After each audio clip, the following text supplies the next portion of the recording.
한 주간 평안하셨습니까? 날씨가 점점 어느새 이렇게 또 쌀쌀해지고 있는지 또 가을을 넘어서 벌써 겨울을 앞두고 있는 그런 날씨인 것 같습니다.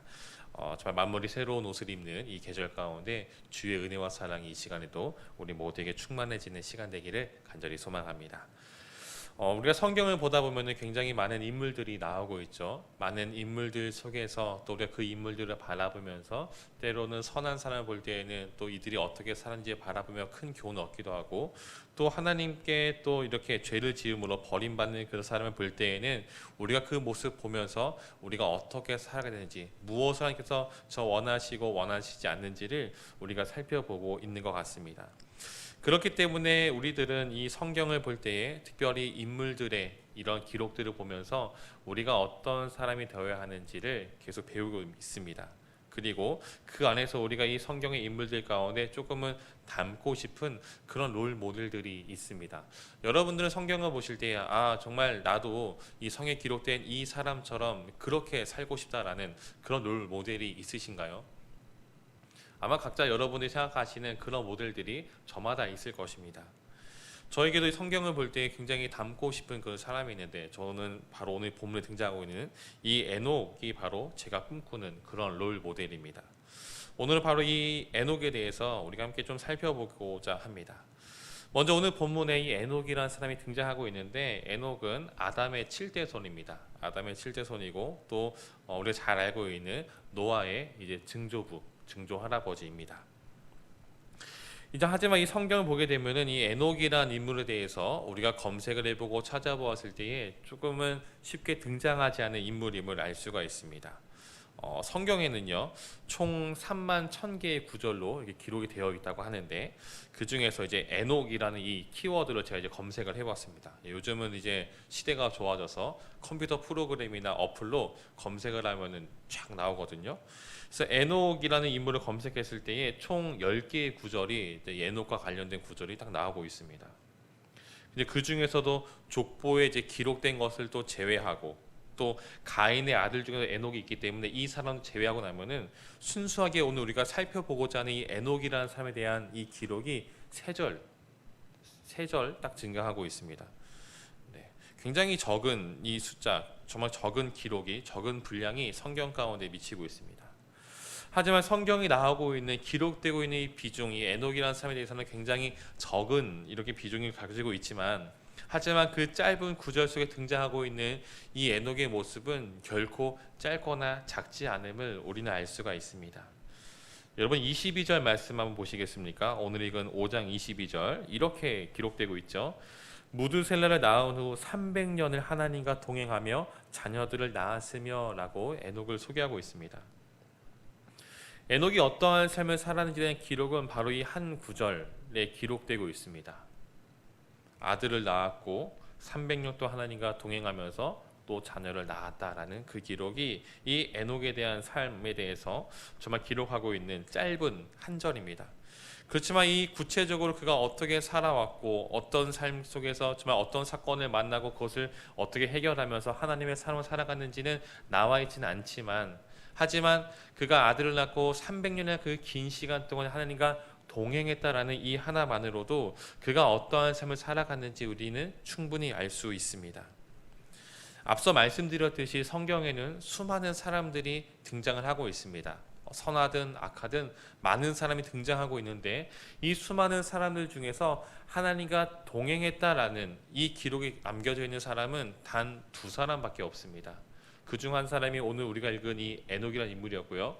또 다른 한 사람은 바로 이 노아라는 것을 우리는 알 수 있습니다. 또 수많은 성경의 인물들 중에서 죽지 않고 살아서 천국에 올라간 사람도 2명 등장하고 있는데, 한 명은 오늘 우리가 읽은 이 에녹이라는 사람이었고요. 다른 한 사람은 위대한 선지자였던 이 엘리야 선지자였습니다. 하나님과 동행한 이 에녹, 정말 이 에녹은 그 삶 가운데 어떤 삶을 살았기 때문에 정말 하나님과 동행하였다라는 이 표현을 쓰고 있고, 또 죽지 않고 천국에 올라갈 수 있을까요? 그렇지만 조금 전에도 말씀드렸듯이 이 에녹에 대한 설명은 성경에서 굉장히 적은 분량 나오고 있기 때문에 우리가 직접적으로 그가 어떻게 동행했고 왜 그렇게 살아왔는지는 우리는 알 수는 없습니다. 다만 우리는 그가 기록된 이 부분을 통해서 그가 어떤 삶을 살았는지를 우리가 좀 짐작해보고 또 유추해볼 수가 있습니다. 먼저 우리는 이 에녹이라는 인물을 살펴보기 원할 때에는 이 에녹이 살던 때에 대해서 우리는 좀 살펴볼 필요가 있습니다. 이제 3장을 보게 되면은 창세기 3장에서는 이 아담과 하와가 범죄함으로 선악과를 먹음으로써 이제 이 인간 사회 가운데에 죄가 들어오게 됩니다. 그리고 그들이 에덴에서 쫓겨나서 이제 농사도 짓게 되고 여러 가지 이제 수고를 해야 됐습니다. 이어서 4장을 보게 되면은 그들이 이제 아들을 낳고 가인과 아벨의 이야기가 나오고 또 그 사건이 지나고 난 이후에 이 가인의 족보가 나오고 있습니다. 이 가인의 족보, 여기가 바로 이 에녹과 비슷한 시대를 살아갔던 그 사람들, 어떻게 보면은 이 에녹이라는 사람은 하나님의 어떤 믿음의 계보로 따라 나아가는 그런 사람이라면은 이 가인의 계보로 따라가는 이 사람들은 정말 어쩌면 너무도 세상적인 그런 사람임을 대변해주고 있는 것을 좀 살펴볼 수가 있습니다. 그 족보를 보게 되면은 가인의 족보 가운데에 이 에녹과 좀 비슷한 동시대를 살아갔던 인물이 등장하는데 그가 바로 이 라멕이라는 인물입니다. 여러분 4장 23절과 24절 보게 되면은 그의 노래 속에서 이 라멕이 어떤 생각을 가지고 있고 어떤 삶을 살아가는지가 기록되고 있는데 한번 우리 4장 23절과 24절 말씀을 같이 한번 읽도록 하겠습니다. 4장 23절과 24절입니다. 시작. 라멕이 아내들에게 이르되 아다와 실라여 내 목소리를 들으라. 라멕의 아내들이여 내 말을 들으라. 나의 상처로 말미암아 내가 사람을 죽였고 나의 상함으로 말미암아 소년을 죽였도다. 가인을 위하여는 벌이 7배일진데 라멕을 위하여는 벌이 77배이리로다 하였더라. 여러분 라멕은 어떤 삶을 살았습니까? 이 짧은 두 구절 속에서 그가 정말 굉장히 자유롭게 자기가 살고 싶은 그 모습대로 살아갔음을 살펴볼 수가 있습니다. 정말 인간의 그런 죄악된 본성, 이 타락된 본성 그대로 정말 어떤 그 욕구가 있을 때 그걸 참지 않고 그대로 표출하는 정말 그 하나님을 두려워하거나 하나님을 의식하는 삶이 아니라 철저하게 하나님을 생각하지 않는 정말 자기 마음대로 살아가고 있는 그런 삶을 살고 있습니다.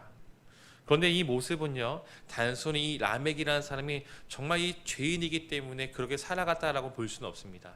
왜냐하면은 창세기 이어지는 6장을 보게 되면은 이 사람의 죄악이 세상에 가득했다라고 하나님께서는 말씀하고 있고 또 사람을 지으셨음을 한탄하시는 모습을 살펴볼 수가 있습니다. 즉 단순히 어떤 이 에녹 이후에 저희 노아의 시대에 이르러서 그 시대에 어떤 폭발적으로 죄악이 갑자기 급속도로 그 인간 사회에 퍼져나갔던 것이 아니라 이미 가인을 통해서 이 아담과 하와로부터 시작된 이 죄악이 가인과 또 그의 자녀를 통해서 계속해서 퍼져왔음을 우리는 알 수 있는 것이죠. 그렇기 때문에 그 당시 많은 사람들이 그 죄악 속에서 빠져 살았을 것을 우리는 생각해 볼 수 있습니다. 이 라멕과 또 세상의 사람들과 이 반대에 위치하고 있는 사람이 바로 오늘 우리가 살펴보니 에녹이라는 사람입니다. 오늘 나오는 이 에녹은 아담의 아들 셋의 후손이며 아담의 7대손입니다. 또 에녹은요 이 노아의 증조 할아버지인데 공교롭게도 방금 말씀드린 라멕이 가인의 7대손이고 또 에녹은 아담의 7대손입니다. 그러니까 약간의 차이가 있을지 모르지만 이 7대손이라는 단어를 계속해서 비교하면서 보여주고 있는 뜻은 무엇일까요? 단순히 어떤 우연적으로 이 7대손이라는 것을 강조하고자 하는 것이 아니라 이 4장 후반부에 가인의 7대손 라멕의 모습을 보여주고 5장에서는 아담의 7대손 에녹을 보여주면서 극명한 차이점을 지금 보여주고자 하고 있다라는 것이죠. 즉 하나님의 어떤 은혜, 믿음의 계보를 따라 살아가는 이 에녹, 믿음의 계보와 하나님과 멀어진, 동떨어진 정말 세상 사람과 똑같이 살아가고 있는 이 세상의 사람들과의 이 차이점을 지금 보여주고 있는 것입니다. 당시 인간 세상의 죄악된 모습을 보여주는 대표적인 사람이 라멕과 그리고 그와 반대로 그러한 죄악이 가득하던 그 시대 속에서도 여전히 하나님과 동행하고 있었던 이 한 사람 에녹을 지금 보여주고 있는 장면이라는 것이죠.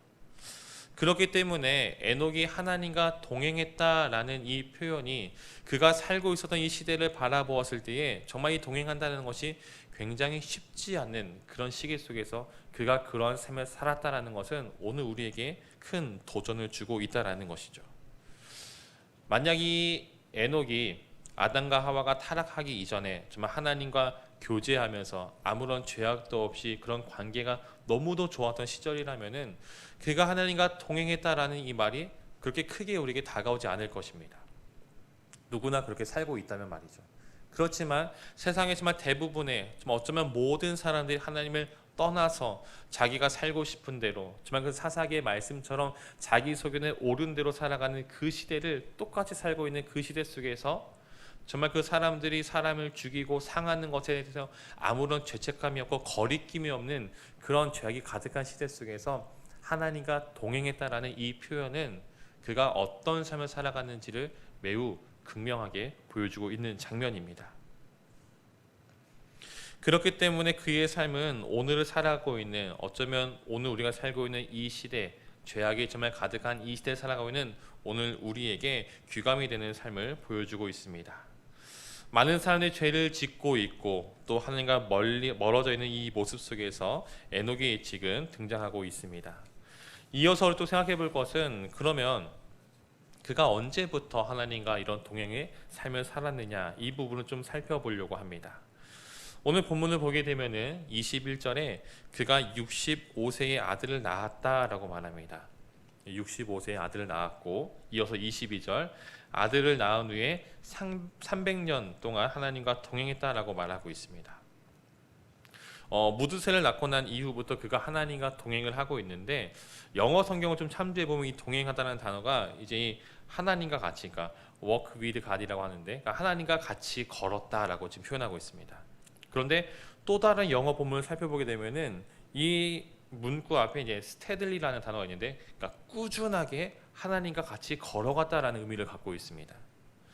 자, 여러분, 에녹이 하나님과 동행한 시간이 300년 동안에 정말 한 5년 정도는 열심히 하다가 한 1년 정도에 좀 안식년을 좀 갖고 조금 쉬었다가 다시 또 한 충전하고 또 한 5년 10년 또 열심히 달려가다가 잠시 또 쉬는 그런 모습이 아니라, 그가 하나님과 동행하는 그런 모습은 어떤 이 업다운을 반복하는 그런 모습이 아닌 꾸준하게 하나님께서 그를 정말 그 세상을 떠나서 하나님 나라로 데리고 올라가시는 그 순간까지 그는 꾸준하게 그 동행의 삶을 살았다라는 것입니다.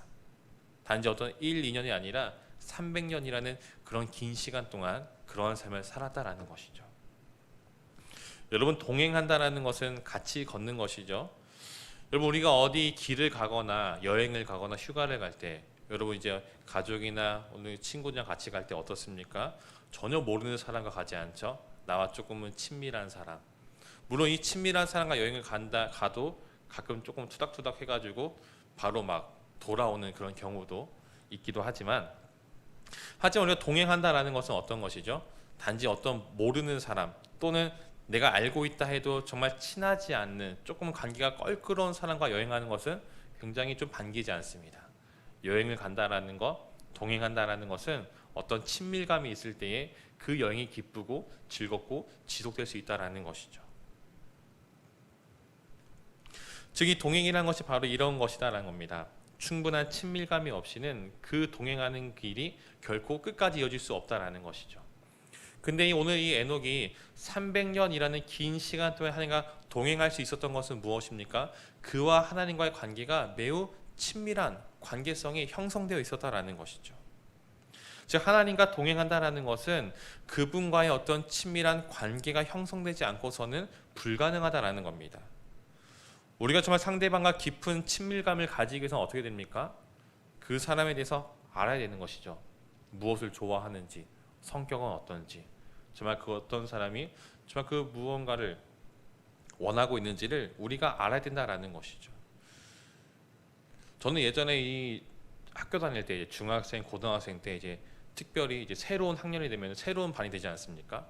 그래서 짝꿍이 딱 되면은, 물론 이제 남자 짝꿍인데 이 얘랑 좀 친해져야지 한 학기가 좀 편하지 않을까요? 그래서 친해질 때 보통 어떤 방법을 썼냐면은 이제 괜히 옆에 뭐 지우개를 빌린다든지 연필을 빌린다든지 하면서 조금 이렇게 야 이거 좀 빌려줘라고 얘기하면서 얘기가 한번 딱 물꼬를 트면은 조금씩 얘기를 서로 오가면서 그렇게 좀 친해지고, 또 그렇게 좀 친해지다 보면은 같이 매점도 가고 학교 끝나고 집도 같이 가고 오락실도 같이 가고 막 이렇게 같이 놀고, 학교 끝나고도 같이 놀고 주말에도 만나서 같이 막 뭐 공도 차고 막 이런 놀면서 이런 친밀감을 좀 형성하고 있었습니다. 근데 그것을 하면서 아, 이 친구가 이 성격이 어떻고 무엇을 좋아하는지 그것을 알 때에 아, 이 친구가 이런 것을 좋아하는구나, 아, 이런 것을 좀 싫어하는구나, 이런 것을 조금은 주의를 해야 되겠다라는 것을 좀 이렇게 알아가지 않습니까?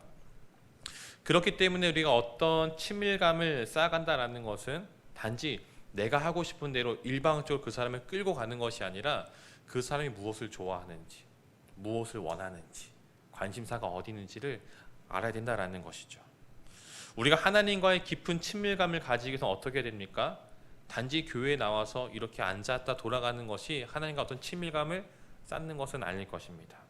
하나님이 무엇을 좋아하시는지, 무엇을 원하시는지, 지금 내가 하시는 말씀이 무엇인지를 귀 기울여 듣는 그런 모습이 필요하다라는 것이죠. 에녹은 하나님과 이런 깊은 친밀감을 가지고 있던 사람입니다. 하나님 무엇을 원하시는가, 나에게 무엇을 바라시는가, 내가 무엇을 하기를 원하시는가를 분명히 이 사람은 끊임없이 살펴보았을 것입니다. 그래서 히브리서 11장에 보게 되면은 이 에녹에 대한 기록을 이렇게 하고 있는데요. 믿음으로 에녹은 죽음을 보지 않고 옮겨졌으니 하나님이 그를 옮기심으로 다시 보이지 아니하였느니라. 그는 옮겨지기 전에 하나님을 기쁘시게 하는 자라 하는 증거를 받았느니라. 이런 기록이 지금 남아 있습니다. 그와 하나님과 동행했다라는 것은 단지 어떤 목적지가 같기 때문에, 어떤 목적이 같기 때문에, 어떤 비즈니스적인 그런 관계 속에서 300년의 시간을 동행한 것이 아니라 그 동행하는 그 여정 속에서 그는 하나님을 기쁘시게 하는 자라라는 그런 호칭을, 그런 칭호를 받았습니다. 단지 같은 길을 걸어가는 것이 아니라 하나님과 동행하면서 그분이 원하시는 것이 무엇인지 깨닫고 그것을 삶 속에서 행함으로써 하나님이 그와 동행하는 것을 굉장히 기뻐하셨다라는 겁니다. 여러분, 우리가 교회에 나와서 예배를 드리는 것 굉장히 중요하죠. 우리가 전도하는 것도 굉장히 중요합니다. 교회에 나와서 어떤 봉사하는 것도 굉장히 중요합니다. 그렇지만 우리가 예배를 드리고 전도하고 또한 봉사하는 그 모든 것들의 주체가 어디에 있는지를 한번 생각해 봐야 됩니다. 나를 위해서, 내가 어떤 마음의 안정감에서 예배를 드리고 내가 어떤 사람들이나 혹은 하나님 보실 때에 조금은 점수를 따기 위해서 전도를 하고 봉사하는 그런 것이 아니라 내가 예배를 드리는 것이 하나님께서 원하시는 것이기 때문에, 전도하는 것도 하나님께서 그 영혼에게 복음을 전해서 원하시기 때문에, 내가 봉사하는 것도 정말 하나님을 사랑하는 그 마음이 나오는 그런 모습을 가지고 나아갈 때에 하나님께서 정말로 우리를 보실 때에 기뻐하시는 모습이 있다라는 것입니다. 그럼 우리 여기에서 한 걸음 더 나아가서 한 가지 더 생각해 볼 필요가 있는 것 같습니다. 그것은 그가 왜 하나님과 동행했느냐에 대해서 한번 좀 생각해 볼 필요가 있습니다. 많은 사람들이 죄를 짓고 있는 그 시대 속에서 왜 그만 유별나게, 특출나게, 왜 하필 그만 하나님과 동행하는 모습을 살았는가라는 것이죠.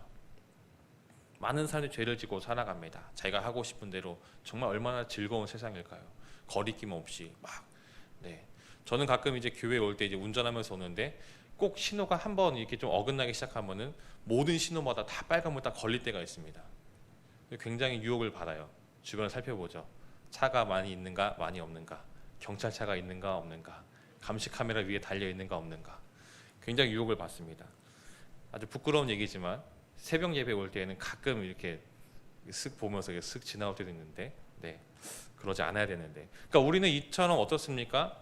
누군가 보지 않는다면은, 누군가 좀 어떤 의식이 들지 않으면은 내 마음대로 살고 싶을 때가 참 많이 있죠. 더구나 이 시대는 어떻습니까? 이런 법이라든지 이런 모습이 아니라 그저 자기가 하고 싶은 대로 마음껏 살아가는 그런 시대입니다. 그런데 왜 에녹은 그 시대 속에서 누구나 자기가 원하는 대로 어쩌면 인간의 어떤 본성에 따라서 굉장히 육신이 즐겁게 살아가는 그 시대 속에서 왜 이 에녹은 그런 삶을 따라 살아가지 않고 하나님과 동행하였는가? 우리는 한번 좀 깊게 생각해 볼 필요가 있습니다. 그리고 또 한 가지 생각해 볼 것은 그가 왜 하나님과 동행하는 그 이유가 왜 하필이면은 65세부터였을까라는 그런 생각을 해볼 필요가 있습니다.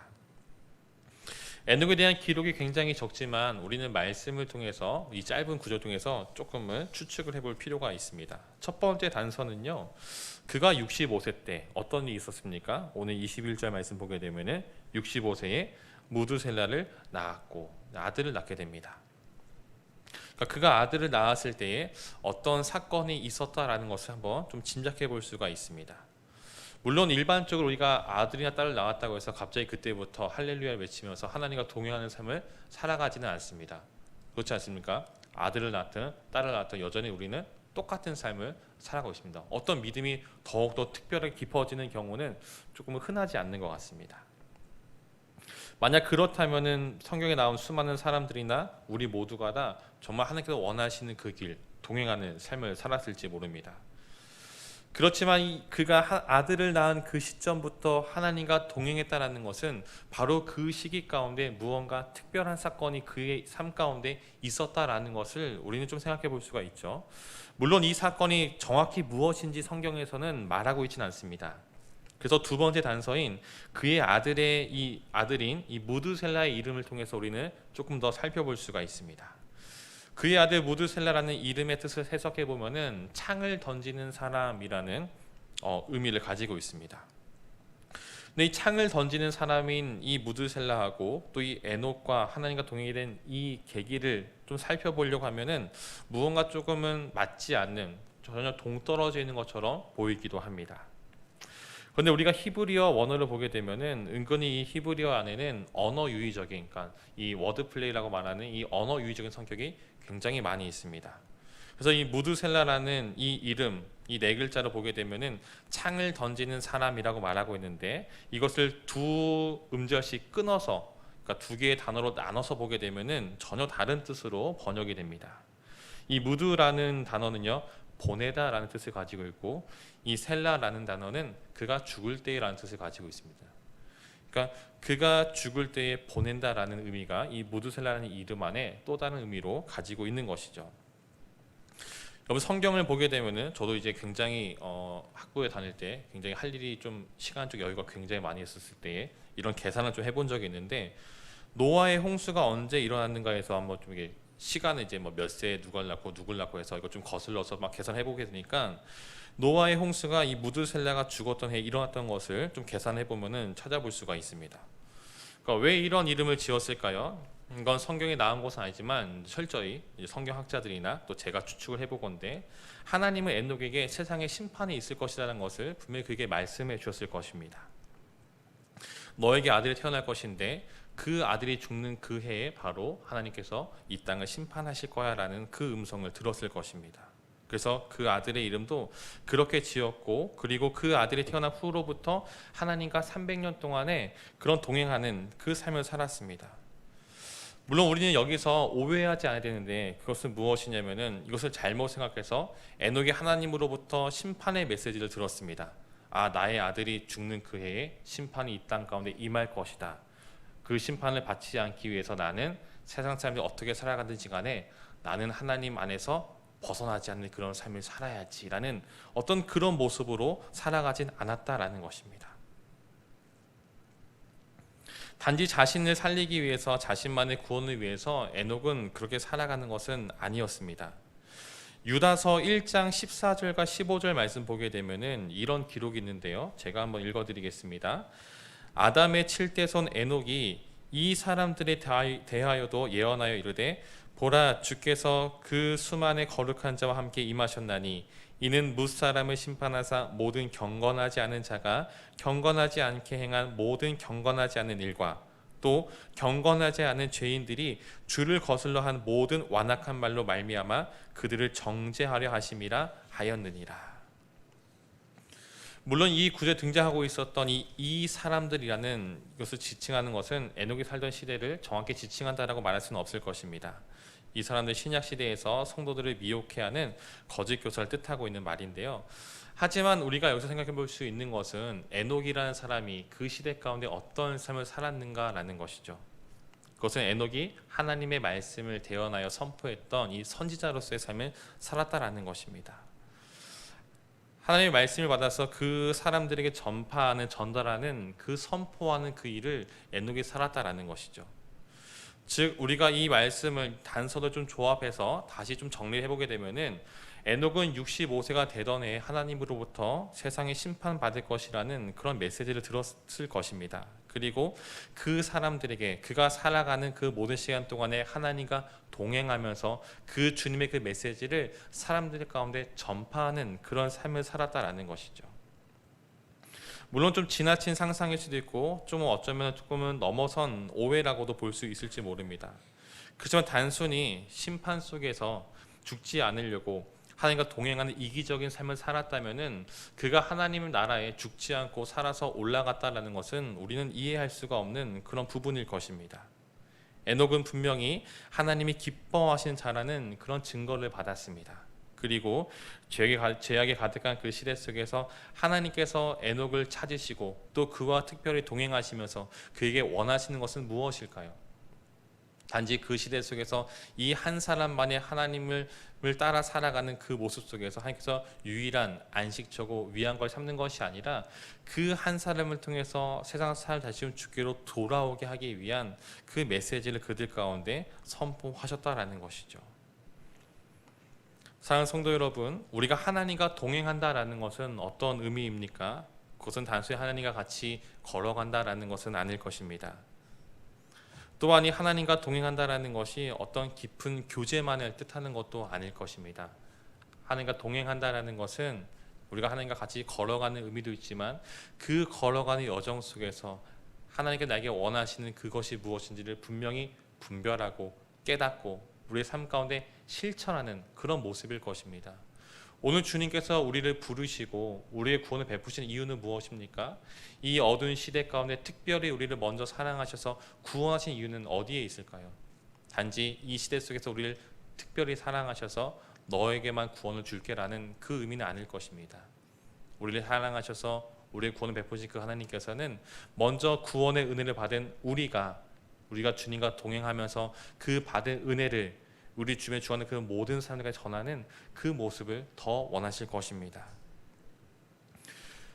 오늘 우리 그리스도인들에게는 하나님과 동행하는 모습이 필요합니다.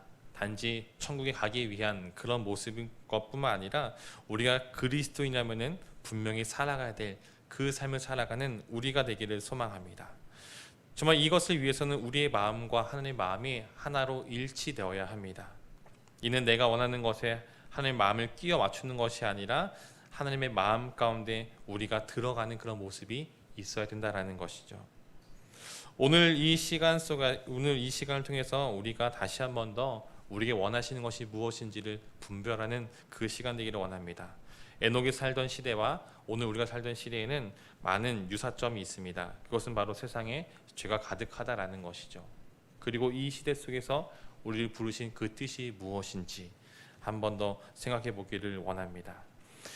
정말 이 시대 가운데 우리를 부르시고 특별히 우리를 또 보배교회라는 이 공동체로 모으시고 또 우리 교회를 방화동에서 가양동으로 옮기신 그 뜻이 무엇이 있을까 한번 좀 생각해 보면서 우리가 다시 한 번 더 믿음 안에 그 은혜 안에 나가는 그 시간 되기를 소망합니다. 또 한 가지 바라기는 이제 우리가 수요일 또 예배를 마치고 그리고 목요일 오전에 보배 전도대로 함께 모이고 있는데 다시 한 번 더 주님께서 우리를 부르신 그 뜻이 무엇인지를 분별하면서 함께 또 우리가 이 은혜를 전하는 일 가운데 함께 동참하는 우리 모두가 되기를 또 그로 인하여서 우리 보배교회가 주의 은혜 가운데 정말 바로 서고 또 주님과 동행하는 공동체 주님과 동행하는 우리 성도들 그런 모습들 되시기를 주님의 이름으로 간절히 축원드립니다.